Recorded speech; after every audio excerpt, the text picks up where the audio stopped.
Ladies and gentlemen, money is not your enemy. It is not a stranger. It is not a force outside of you that must be chased, feared, or begged for. Money is energy. It is a servant of spirit, and it takes its direction from your words, your thoughts, and your attitude.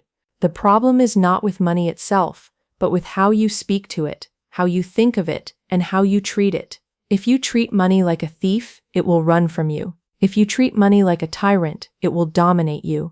But if you treat money like a trusted friend, it will walk beside you, protect you, and supply your every need. Today, I want you to see money in a new light, not as a cold piece of paper, but as a loyal companion waiting to be welcomed into your life. The conversation with money. Money is energy, and energy responds to command. Most people do not realize this, and because they don't realize it, they allow money to dictate the terms of their lives. They say, "I can't afford that," or "there's never enough." Every such word is a decree, and the law of your own word is always fulfilled. You see, the mistake is in making money a master instead of a servant. Money was never created to rule you. It was created to serve you, to carry out your divine ideas, to clothe you, to feed you, to circulate through your hands in perfect order. And how do you restore money to its rightful place? By treating it as a friend, not an enemy, not a master, not a stranger. I tell you, start by talking to money,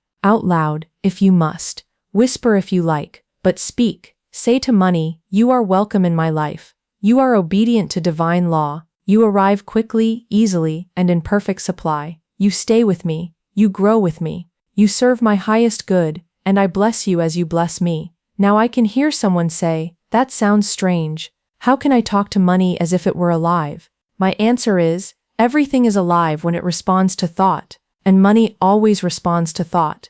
The moment you think lack, you push it away. The moment you think abundance, you call it closer. Why not direct that power with your words instead of letting it run wild? When you curse money, you curse your own supply. When you complain about bills, you choke the very channel through which your provision flows. Have you not noticed?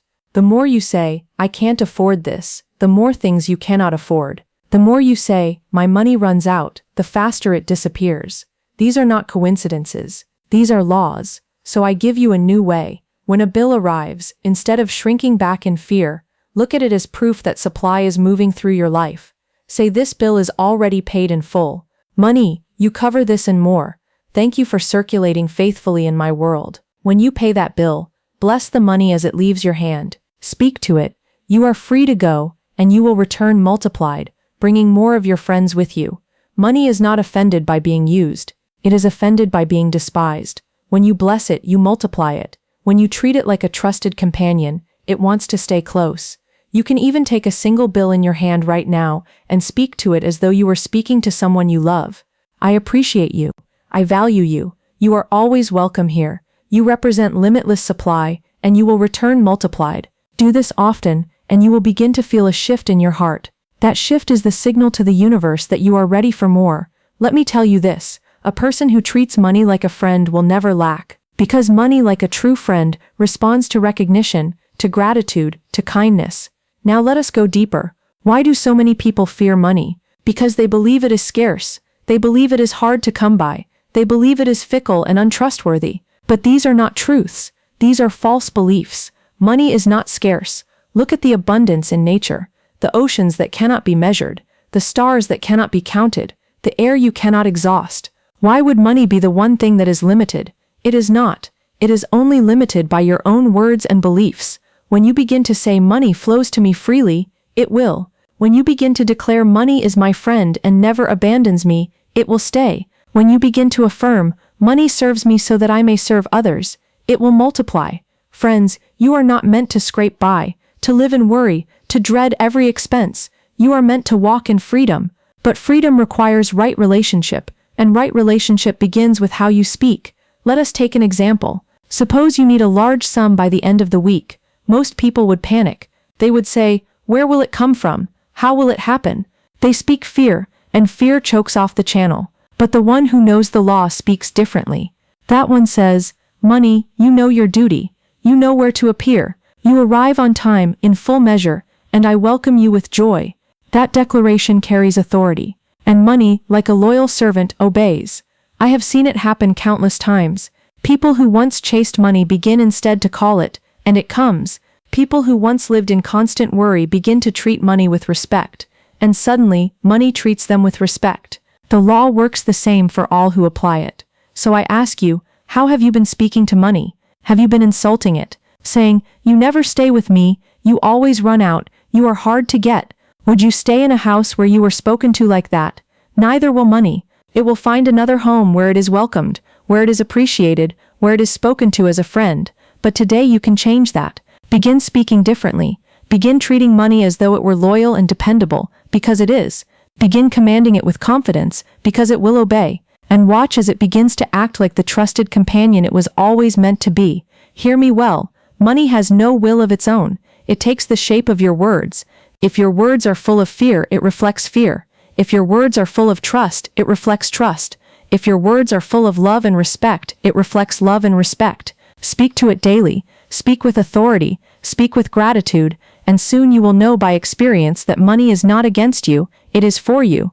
So I close this section with a challenge. For the next 7 days, I want you to talk to money every morning and every evening. Hold a bill or a coin in your hand and declare, "You are my friend. You are welcome in my life. You flow to me freely, and you stay with me faithfully. You multiply under divine law, and you bless everyone you touch." Do this without fail. Do it with conviction. And I promise you, by the end of those 7 days, you will begin to see movement. Opportunities will arise. Doors will open. Unexpected supply will appear. Not because money is suddenly kind, but because you have finally treated it as what it truly is, a faithful servant, a willing friend, a channel of divine abundance. That, my friends, is the conversation with money. Shifting the relationship. The greatest obstacle to wealth is not the economy, not your job, not even the amount of money in circulation. The greatest obstacle is the attitude you hold toward money. Most people, without realizing it, are at war with money. They resent it, they distrust it, they fear it, and yet they wonder why it avoids them. I tell you today, you cannot hold resentment and expect supply. You cannot hold fear and expect abundance. You cannot speak words of hostility and expect friendship. If you desire money to remain with you, to multiply for you, to serve you, then you must shift the relationship. You must learn to see money as a faithful ally instead of an enemy. Think of how many times you have repeated words like, "Money doesn't stay with me, it slips through my fingers. It is hard to get. It is the root of all evil." Those words are not harmless. They are commands. They are seeds, and every seed produces after its kind. Speak lack, and you reap lack. Speak resentment, and you reap loss. Speak fear, and you reap scarcity. The moment you speak differently, the harvest changes. Begin to say, "Money is loyal. Money loves me. Money flows to me and stays with me. Money comes in expected and unexpected ways." These words are not empty. They are laws. They shape your inner world, and your inner world always shapes the outer. You see, money is neutral. It has no personality until you give it one. To one person, it is a curse. To another, it is a blessing. To one, it is a tyrant. To another, it is a servant. Money takes on the color of your thoughts. If you keep painting it as cruel and untrustworthy, it will behave as such. But if you paint it as faithful and dependable, it will reflect that image back to you.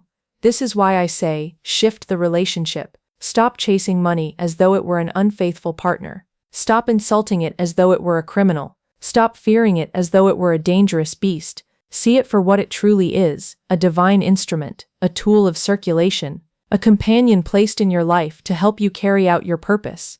Now listen closely. The first step in shifting the relationship is forgiveness. Many people hold old wounds about money. Perhaps they lost it. Perhaps someone cheated them. Perhaps poverty ran in their family, and they blame money itself for their suffering. But you must understand, money was never the enemy. Misuse was the enemy. Ignorance was the enemy. Fear was the enemy, not money. So forgive money. Say it aloud, "I forgive money. I release every false belief I have ever held about you. You are not my enemy. You are my friend." Do you feel how that softens the heart? Do you feel how it lifts a weight from your shoulders? That forgiveness is the beginning of restoration. The second step is gratitude. Nothing strengthens a relationship more than appreciation. Each time money comes into your hands, large or small, thank it. Say, I bless this money. I appreciate this money. I welcome more of it into my life. Gratitude multiplies whatever it touches. If you are grateful for $1, you open the door for 10. The thankful heart is a magnet for supply. The third step is authority. Money is not to be begged for. It is not to be pleaded with. It is to be commanded in alignment with divine law. Speak with authority. Money, you know your place. You flow to me in perfect supply. You remain with me. You multiply for me. You serve me so that I may serve others. Authority is not arrogance. It is recognition of your rightful position as a child of God, heir to abundance. Do not speak to money as though it were your master. Speak to it as though it were your servant. Not with cruelty, but with firm expectation. A good master does not mistreat the servant, but neither does he bow down before him. He gives clear instruction, and the servant obeys. So it is with money. And the fourth step is circulation. Money, like blood in the body, must move to remain alive. Hoarded, it stagnates. Feared, it freezes. But released in faith, it returns multiplied. When you give freely, money proves itself faithful. When you release without fear, money returns without fail. Say to it, go forth and bless, and return multiplied. That is the law of circulation. Let me tell you this, if you hold money tightly out of fear, it will slip away. If you release it in confidence, it will flow back to you. That is the paradox of supply. Those who cling lose, and those who trust gain. Now let us put this into practice. Imagine holding a sum of money in your hands. In the old way, you would think, this will not last. I must guard it carefully. I will probably run out soon. But in the new way, you say, this money is alive. This money is loyal. This money multiplies as I use it. This money is a faithful friend, and it always returns to me. Feel the difference in energy. One contracts, the other expands. One creates lack, the other creates flow. Friends, the relationship you hold with money will determine the relationship money holds with you. If you want it to be a loyal friend, you must treat it as such. That means forgiveness for the past, gratitude in the present, authority in your words, and confidence in circulation. I promise you, the moment you make this shift, money will begin to act differently in your life. You will find unexpected avenues of supply. You will notice opportunities where none seem to exist. You will experience ease where once there was struggle. Because money, like any loyal friend, responds to recognition and respect. Do not say again, money is hard to come by. Replace it with, money comes easily.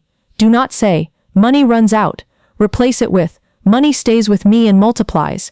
Do not say, money is the root of all evil. Choose wisely, for money is always listening. And so I close this section with a declaration for you to take home and make your own.